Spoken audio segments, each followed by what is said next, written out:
విద్యార్థుల గురించి, యువకుల ప్రాధాన్యత గురించి, రాజకీయాలలో భవిష్యత్తు గురించి నిజంగా ఎక్కడైనా కూడా కల్ముషం లేని రాజకీయాలు ఎక్కడైనా స్టార్ట్ అయ్యేటి ఎక్కడైనా ఉంటే రాజకీయ నాయకుడు పలానివాడు అని చెప్పి ఎవరైనా కూడా గర్వకారణంగా ఫలానివాడు మా నాయకుడు అని చెప్పుకునే పరిస్థితి ఎక్కడి నుంచి అయినా స్టార్ట్ అవుతుందని అంటే దాని బీజం పడాల్సింది కరెక్ట్గా యువత నుంచి బీజం పడాలి, స్టూడెంట్ నుంచి బీజం పడాలి. మీరంతా ఇప్పుడు జనరేషన్ జీలో ఉన్నారు. జనరేషన్ జీలో ఉన్న మీరంతా కూడా నెక్స్ట్ తరానికి, భావి తరానికి మీరంతా కూడా దిక్సూచులు కాబోతూ ఉన్నారు. రాజకీయాలలో నిజంగా తులసి ముక్కల్లా నిజంగా ఎదగాలి. రాజకీయాలంటే ఎలా ఉండాలి అని అంటే ఫలానోడు మన రాజకీయ నాయకుడు, ఫలానివాడు మా నాయకుడు అని చెప్పి కాలర్ ఎగిరేసుకొని చెప్పే విధంగా కింద వాళ్ళు మన వైపును చూసే పరిస్థితి ఉండాలి. మన యంగర్ జనరేషన్ మన వైపు చూసేట్టుగా ఉండాలి. దట్ కెన్ ఓన్లీ హ్యాపెన్ మనలో ఆ గుణాలు కనిపించినప్పుడు, మనలో ఆ క్యారెక్టర్ కనిపించినప్పుడు మాత్రమే ఆ పరిస్థితులు వస్తాయి.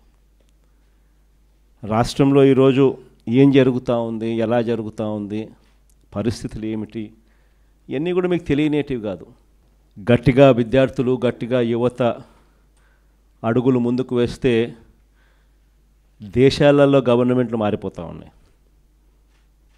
రాష్ట్రాలలో గవర్నమెంట్లు మారిపోవడం అనేది పాత స్టోరీ అయిపోతే ఏకంగా బంగ్లాదేశ్ లాంటి దేశాల్లో సైతం గవర్నమెంట్లను మార్చేసి కొత్త గవర్నమెంట్లు వచ్చేసే కార్యక్రమాలు జరుగుతాయి.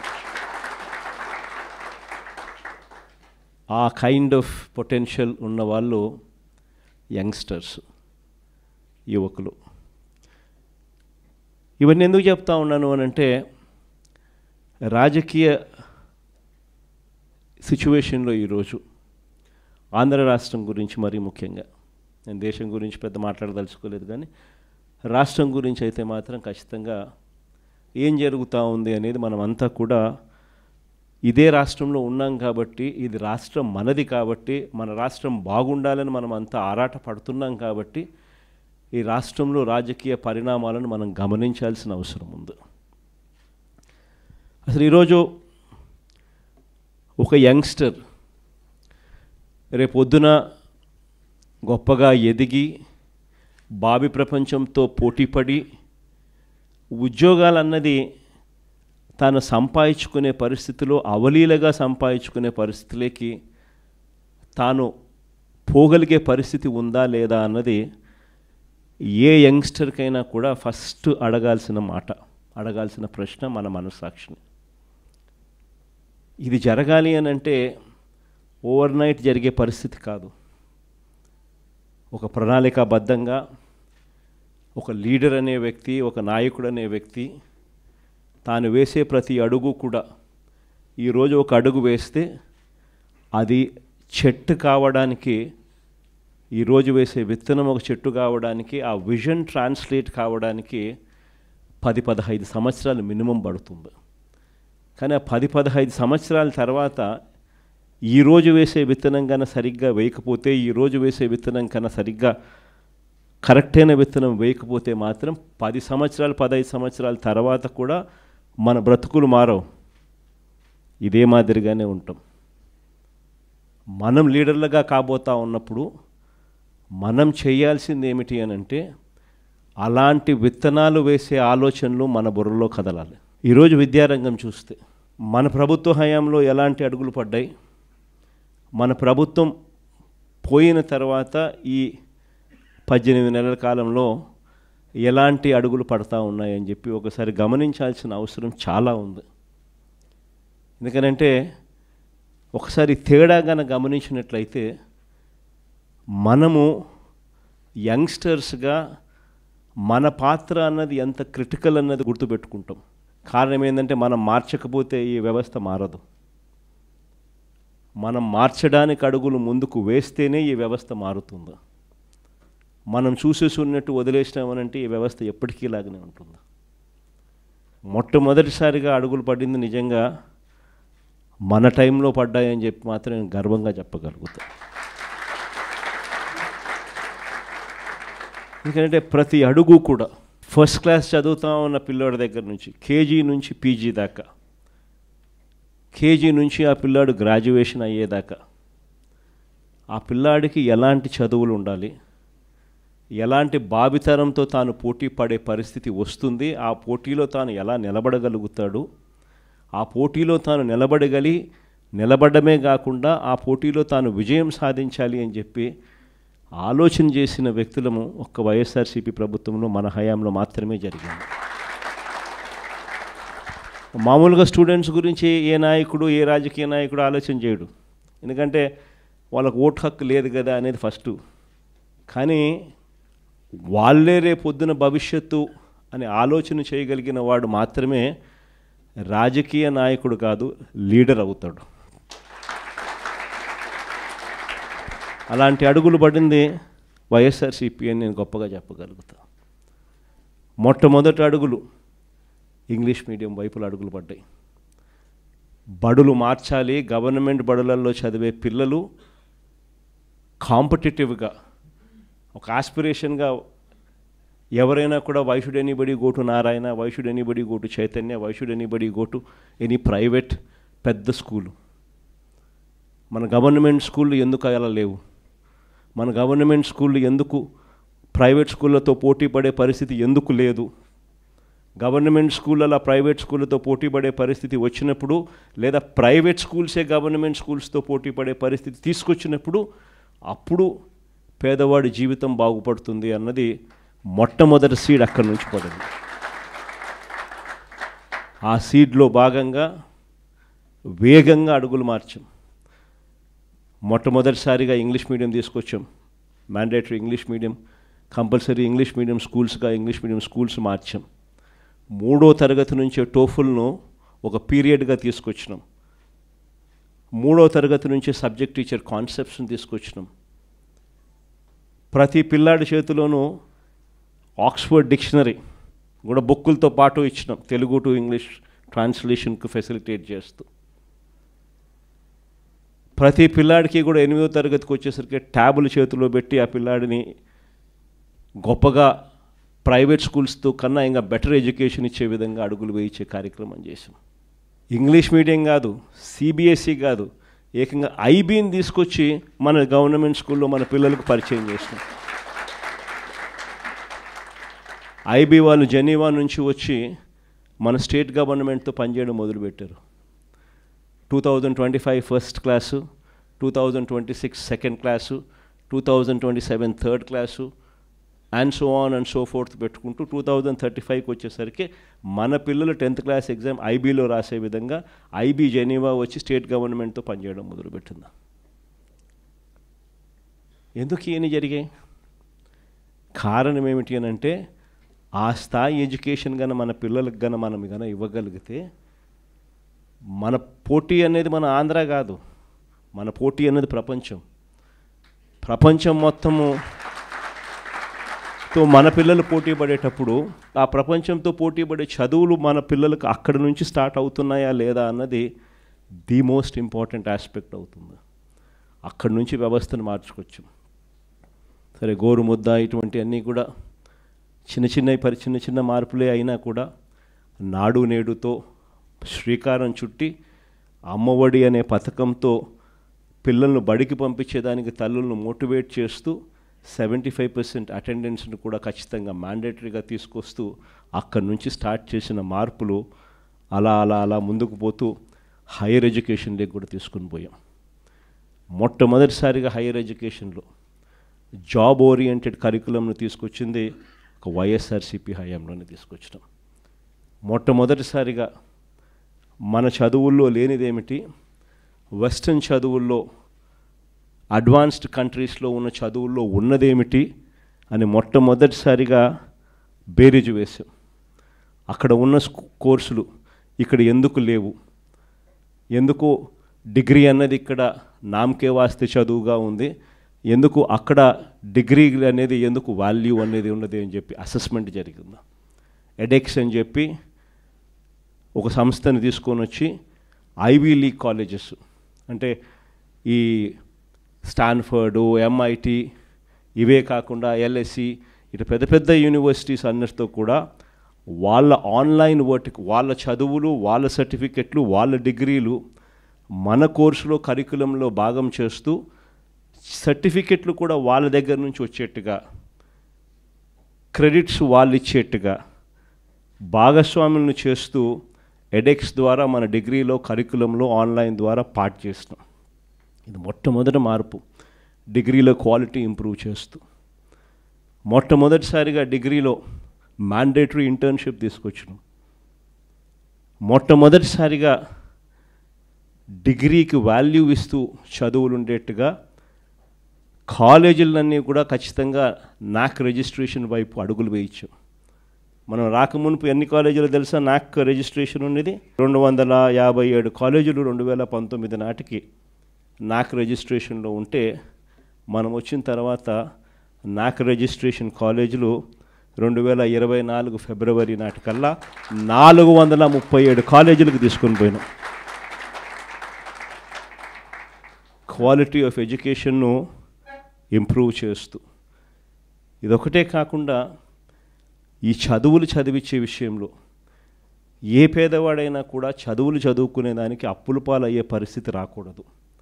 ఏ కుటుంబమైనా కూడా తన పిల్లల్ని చదివించడం భారం అని చెప్పి ఏ తల్లి తండ్రి కూడా ఫీల్ కాకూడదు. ఏ తల్లి తండ్రి కూడా అప్పుల పాలై తమ పిల్లల్ని చదివించడం భారమై ఆ చదువులు మానేసే పరిస్థితిలోకి రాకూడదు అనే ఉద్దేశంతో మొట్టమొదటిసారిగా ఇంతకుముందు గవర్నమెంట్లో లేనిది పూర్తి ఫీజు రీయింబర్స్మెంట్ పథకాన్ని తీసుకొచ్చింది ఒక్క వైఎస్ఆర్సీపీ ప్రభుత్వంలోనే తీసుకొచ్చారు. దీనికోసం ఏకంగా 12,000 కోట్ల రూపాయలు ఉట్టి ఫీజు రీయింబర్స్మెంట్ పథకంలో మనం పెట్టిన ఖర్చు కేవలం విద్యా దీవెన అన్న ఒకే ఒక పథకం మీద 12,609 కోట్లు ఖర్చు చేసినాం. కేవలం విద్యా దీవెన అని ఒకే ఒక్క పథకం మీద. ప్రతి త్రైమాసికం అయిపోయే లోపల, ఈ త్రైమాసికం అయిపోయిన వెంటనే మళ్ళీ నెక్స్ట్ త్రైమాసికంలో పడేసరికే ఆ మంత్లో జనవరి, ఫిబ్రవరి, మార్చ్ అంటే ఏప్రిల్లో వెరిఫికేషన్ చేసి మేలో జనవరి, ఫిబ్రవరి, మార్చికి సంబంధించిన ఫీజులు తల్లుల ఖాతాల్లోకి వేసే కార్యక్రమం చేసాం. వసతి దీవెన అని చెప్పి ఎవ్రీ ఏప్రిల్ ఖచ్చితంగా క్రమం తప్పకుండా ప్రతి పిల్లాడికి, డిగ్రీ చదివే పిల్లాడికి అయితే ఏకంగా 20,000 రూపాయలు 2 ఇన్స్టాల్మెంట్లలో ఇచ్చే కార్యక్రమాలు 1,100 కోట్లు ప్రతి సంవత్సరం ఏప్రిల్లో ఇచ్చేట్టుగా అడుగులు పడ్డాయి వసతి దీవెన కింద. ఆ రకంగా అడుగులు వేస్తూ ప్రతి పిల్లాడిని కూడా చదివించే విధంగా, చదువుల కోసం ఆ తల్లిదండ్రులు అప్పుల పాలయ్యే పరిస్థితి రాకుండా చూడడం కోసం మన ప్రభుత్వంలో తపన తాపత్రయంతో అడుగులు పడితే ఆ వసతి దీవెన అనే పథకం ఒక్కదాని కోసమే మరో 4,275 కోట్లు ఖర్చు చేశాం. అంటే కేవలం విద్యా దీవెన, వసతి దీవెన అంటే హయ్యర్ ఎడ్యుకేషన్లో మన పిల్లలకు గొప్ప చదువులు చదవాలి, ఆ చదువుల కోసం తల్లిదండ్రులు అప్పుల పాలయ్యే పరిస్థితి రాకూడదు అని చెప్పి కేవలం ఈ 2 పథకాలు, సంపూర్ణ ఫీజు రీయింబర్స్మెంట్ పథకం విద్యా దీవెన అండ్ వసతి దీవెన, ఈ 2 పథకాల కోసమే ఏకంగా 16,800 కోట్ల రూపాయలు ఖర్చు చేసిన ప్రభుత్వం ఒక్క వైఎస్ఆర్సీపీ ప్రభుత్వమే చెప్తాను. దీనివల్ల ఏమవుతుంది అని అంటే, ఎవరైనా కూడా, మరీ ముఖ్యంగా పేదవాడు, మధ్యతరగతి వాళ్ళు, వీళ్ళెవ్వరికీ కూడా ఫీజులు కట్టలేక చదువులు మానేసే పరిస్థితి ఏ ఒక్కరికి రాకుండా చేసి అడుగులు పడ్డాయి. కానీ ఈరోజు ఏం జరుగుతా ఉంది? ఇవన్నీ నేను చెప్పినటువన్నీ గతం. ఈ చంద్రబాబు నాయుడు గయాంలో, ఈ 18 నెలల కాలంలో అడుగులేమడ్డాయి. Total reverse. స్కూళ్ళ దగ్గర నుంచి మొదలెడితే నాడు నేడు ఆగిపోయింది, ఇంగ్లీష్ మీడియం ఆగిపోయింది, టోఫుల్ క్లాసులు ఎత్తేసినారు, సబ్జెక్ట్ టీచర్ కాన్సెప్ట్ గాలికి ఎగిరిపోయింది, 8వ తరగతి పిల్లలకు ట్యాబులు ఇచ్చేది మానేసినారు. గోరుముద్ద అన్నది అసలు ఈ పొద్దు క్వాలిటీ లేని తిండిగా తయారైపోయింది.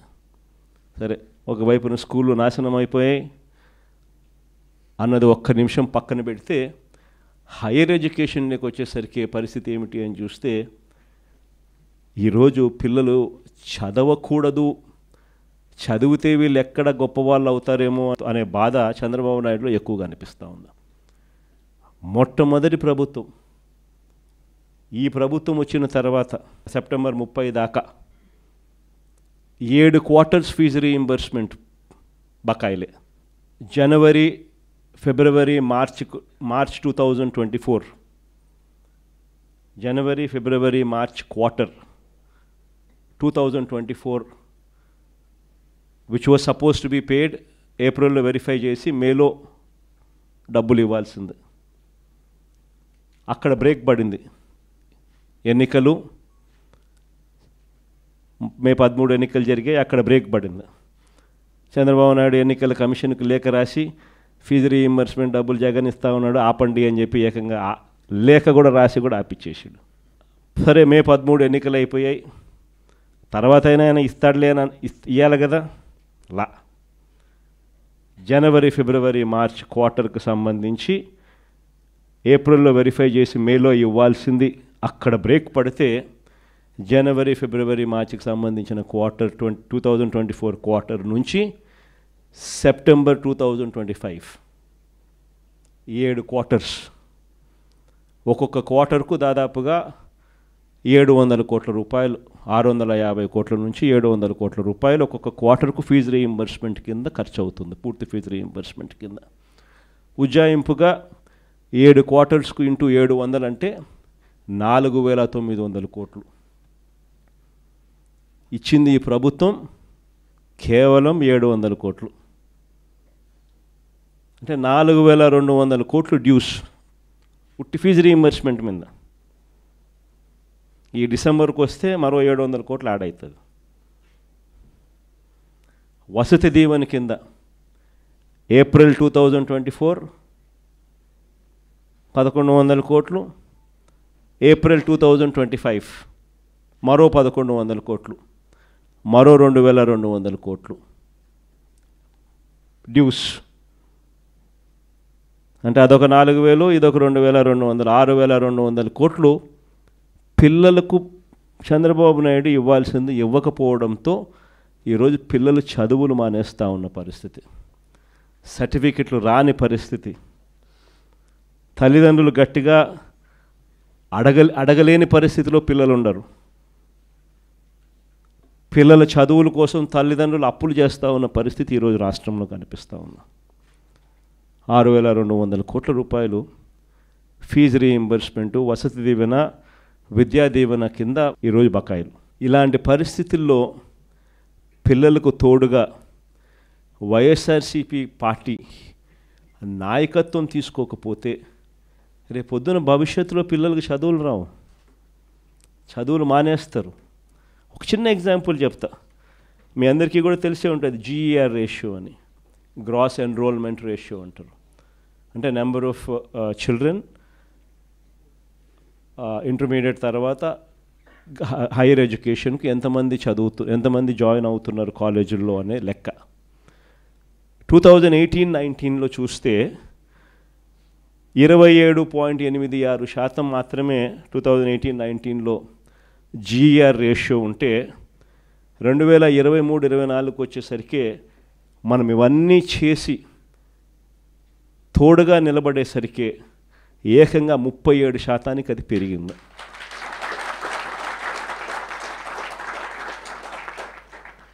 ఈరోజు ఆ 37% నుంచి మళ్ళీ రివర్స్, ఫీజులు కట్టలేక, కాలేజీలు చేరలేక, లేకపోతే జాయిన్ అయిన తర్వాత మళ్ళీ ఫీజులు కట్టలేక పిల్లలు వెనక్కి తగ్గే పరిస్థితి.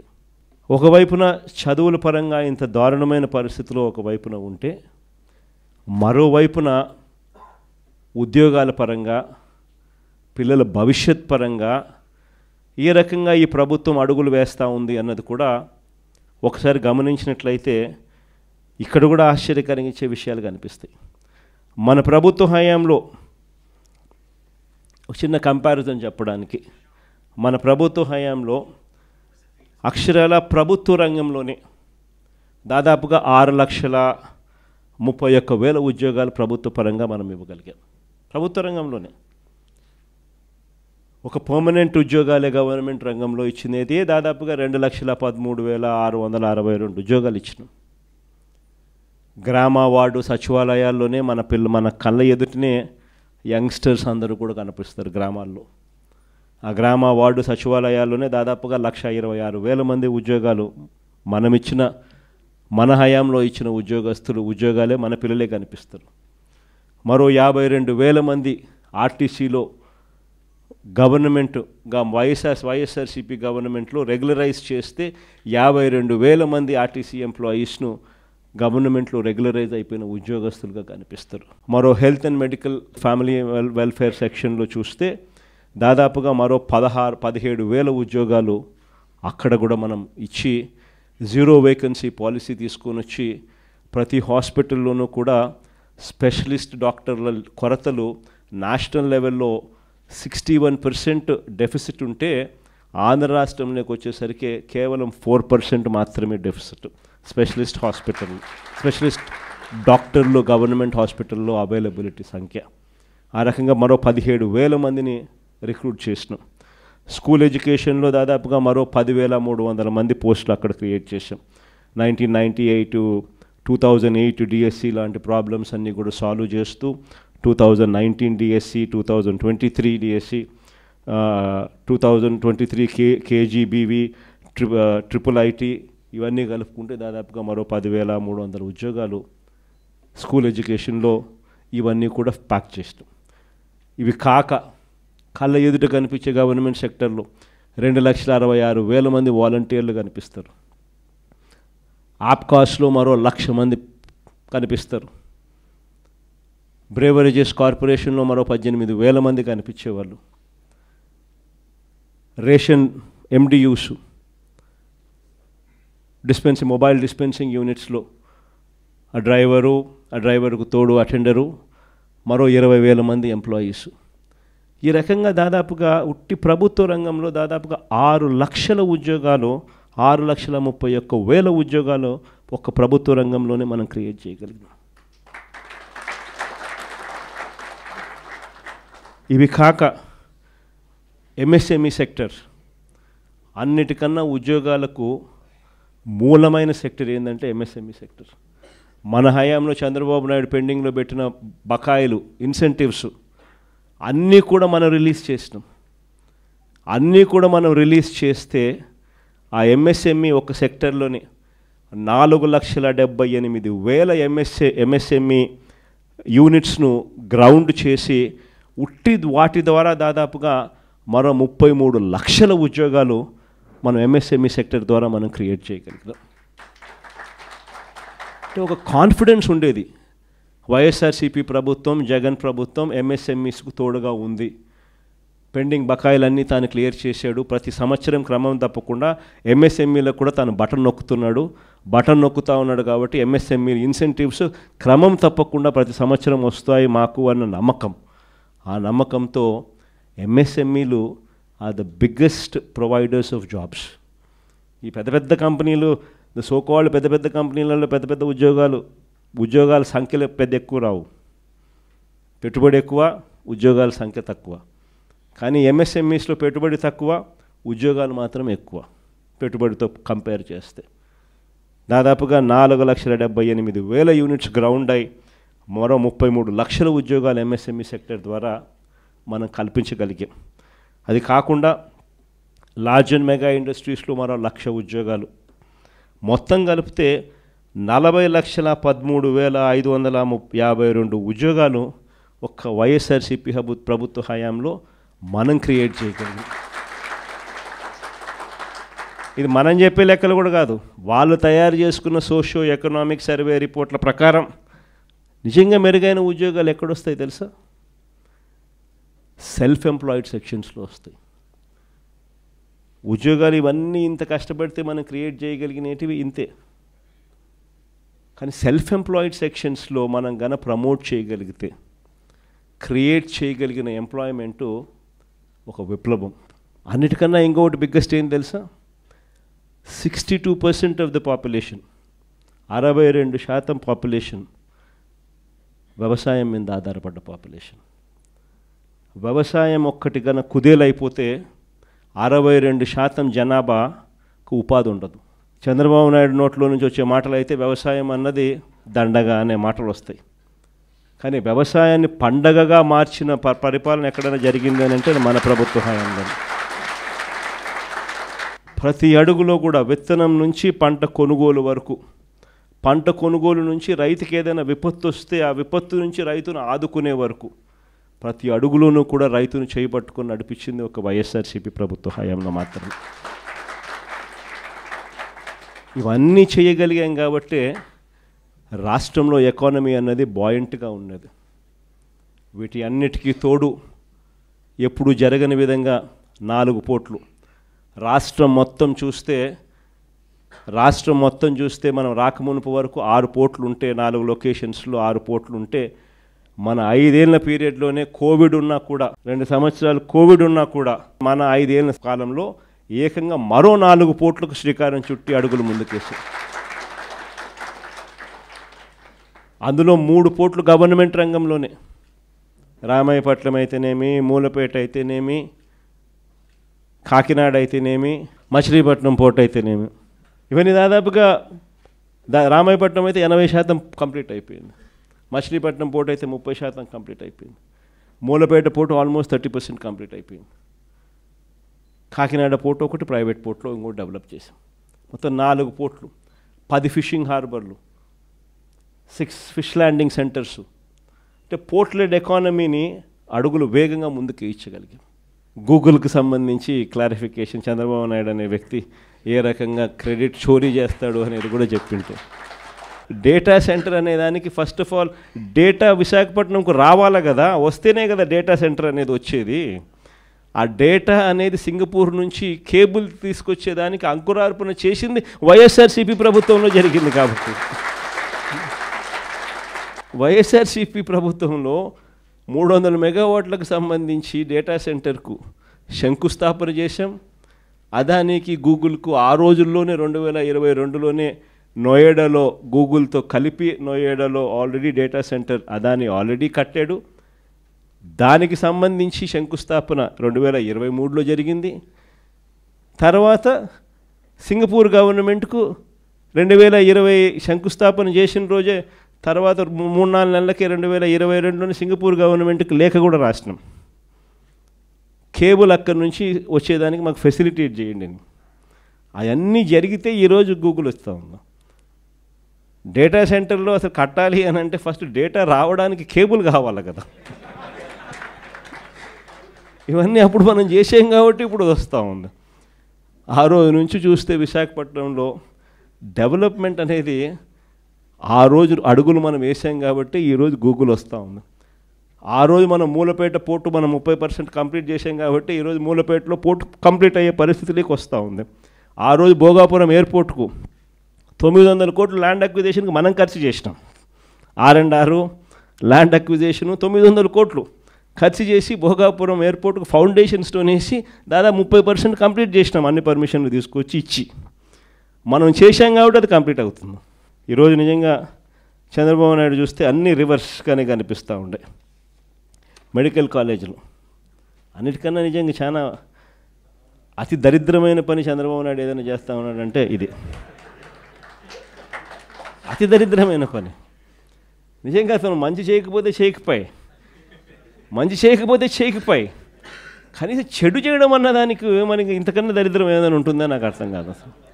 ఎందుకనంటే నువ్వు కట్టిందిలా రాష్ట్రం ఏర్పడినప్పటి నుంచి ఇప్పటిదాకా 1923 1923 నుంచి 2019 దాకా, అంటే మన ప్రభుత్వం వచ్చేదాకా రాష్ట్రంలో ఉన్న మొత్తం మెడికల్ కాలేజీలు ఎన్ని అంటే 12.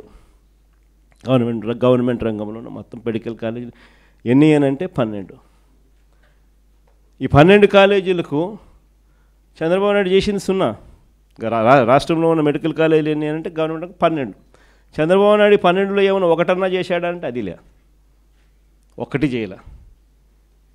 మనం వచ్చిన తర్వాత ఏకంగా 5 ఏళ్లలో కోవిడ్ ఉన్న కోవిడ్ ఉన్నా కూడా 2 సంవత్సరాలు, 5 ఏళ్లలో ఏకంగా 17 మెడికల్ కాలేజీలు మనం తీసుకొచ్చే కార్యక్రమం చేస్తాం.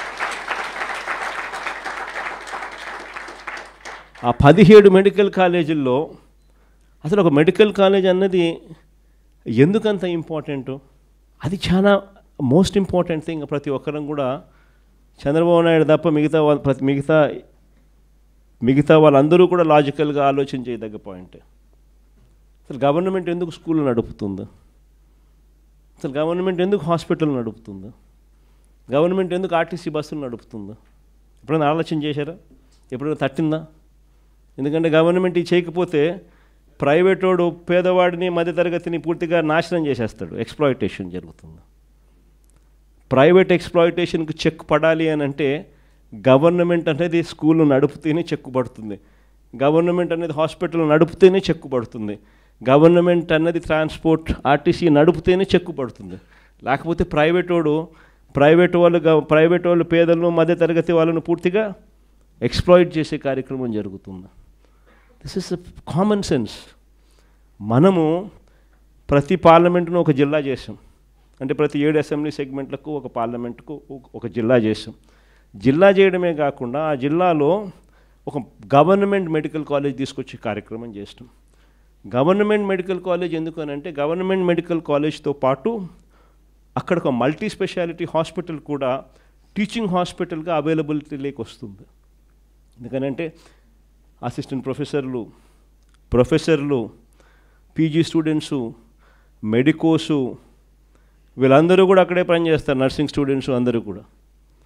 సో ఒక సూపర్ స్పెషాలిటీ హాస్పిటల్ అన్నది కూడా ఒక టీచింగ్ హాస్పిటల్ రూపేణ అవైలబిలిటీలోకి వచ్చి పేదలకు ఉచితంగా వైద్యం అక్కడ అందుబాటులోకి వస్తుంది. ఎప్పుడైతే ఈ టీచింగ్ హాస్పిటల్ ఎప్పుడైతే పనిచేయడం మొదలు పెడుతుందో, సూపర్ స్పెషాలిటీ హాస్పిటల్ ఎప్పుడైతే అందుబాటులోకి వస్తుందో, ఉచితంగా వైద్యం అన్నది ఎప్పుడైతే పేదలకు మధ్యతరగతి వాళ్ళకు అందుబాటులోకి వస్తుందో, ప్రైవేట్ వాడు ఎక్స్ప్లాయిట్ చేసే అవకాశం తగ్గిపోతుంది.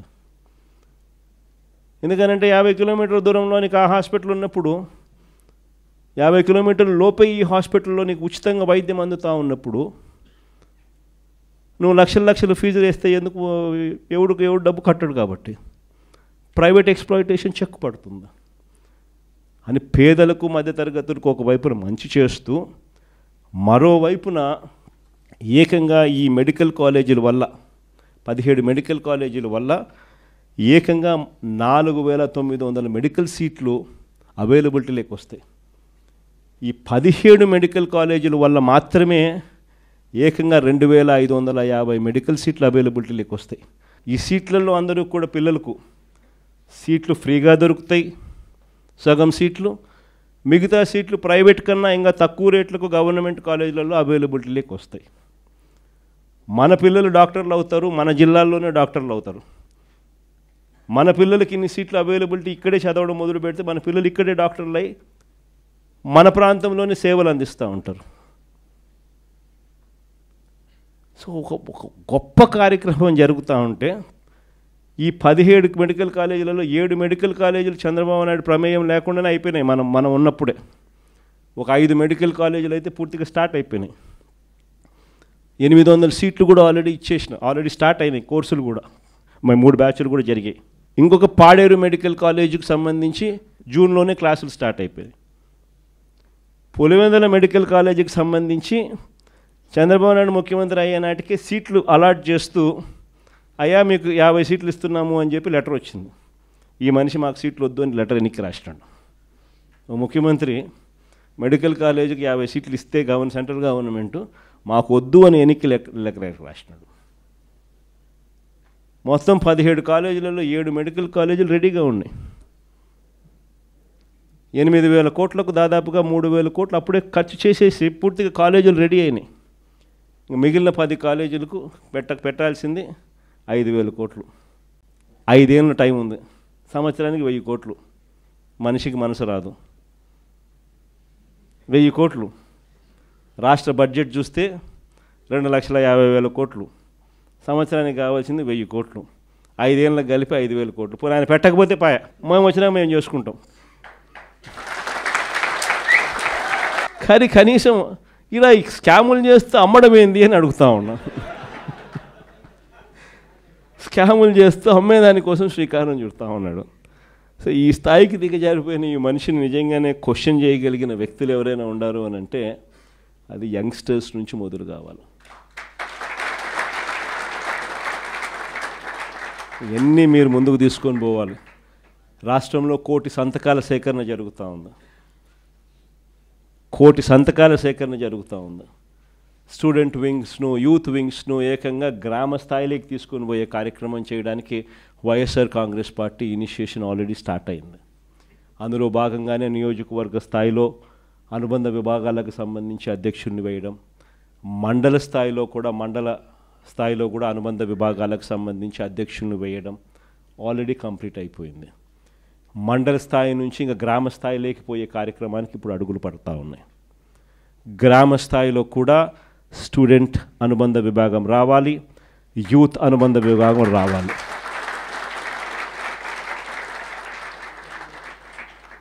చైతన్యం తీసుకొని రావడం అన్నది అక్కడి నుంచి స్టార్ట్ కావాలి. ఈ యుగంలో డ్రైవ్ చేసేది మీరు. మీ చేతుల్లోనే భవిష్యత్తు ఉంది. మీరు ఎలా డిసైడ్ చేస్తే ఆ గవర్నమెంట్ వస్తుంది. ఈ గవర్నమెంట్ సిట్ అంటే సిట్, స్టాండ్ అంటే stand. That is the power of youngsters. ఇది ఖచ్చితంగా ఇది గుర్తుపెట్టుకోవాలా. 1 కోటి సంతకాల సేకరణ అనేది కార్యక్రమం జరుగుతూ ఉంది. రాష్ట్ర వ్యాప్తంగా కూడా ఈ చంద్రబాబు నాయుడు ప్రభుత్వం మీద గట్టిగా ఒత్తిడి తీసుకొచ్చే దిశగా అడుగులు వేస్తూ 1 కోటి సంతకాల సేకరణ చేస్తూ మెడికల్ కాలేజీలు ఎట్టి పరిస్థితుల్లోనూ ప్రైవేటైజ్ చేయడానికి మేమంతా వ్యతిరేకం అనే కార్యక్రమాన్ని గొప్పగా శ్రీకారం చుట్టాం. ప్రతి గ్రామంలోనూ రచ్చబండ అనే కార్యక్రమాన్ని లాంచ్ చేస్తూ అక్కడే 1 కోటి సంతకాల సేకరణ కూడా శ్రీకారం చుట్టూ అనుబంధ విభాగాలు ఒకవైపున వేసుకుంటూ మరోవైపున 1 కోటి సంతకాల సేకరణ చేసే కార్యక్రమానికి శ్రీకారం చుట్టాం.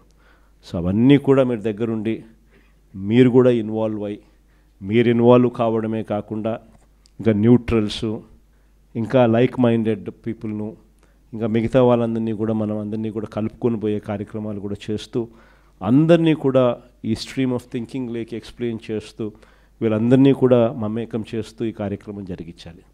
ఇందులో మీ పాత్ర చాలా క్రిటికల్ అన్నది గుర్తుపెట్టుకోండి. ఐ థింక్ 12వ తారీఖున ప్రతి నియోజకవర్గంలోనూ కూడా ఈ కార్యక్రమాలు, ఈ ర్యాలీస్ చేసి, అసెంబ్లీ స్థాయిలో ర్యాలీస్ చేసి ప్రొటెస్ట్ తెలియజేసే కార్యక్రమాలకు జరుగుతూ ఉంది.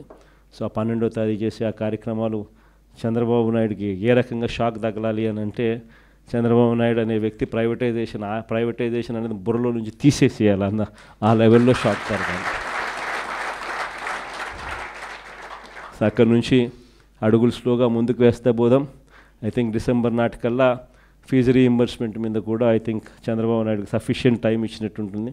దాని తర్వాత దాని మీద కూడా గేరు మార్చి చంద్రబాబు నాయుడు మెడల్ వంచే కార్యక్రమం కూడా అక్కడ కూడా మొదలుపెట్టే కార్యక్రమం కూడా చేద్దాం.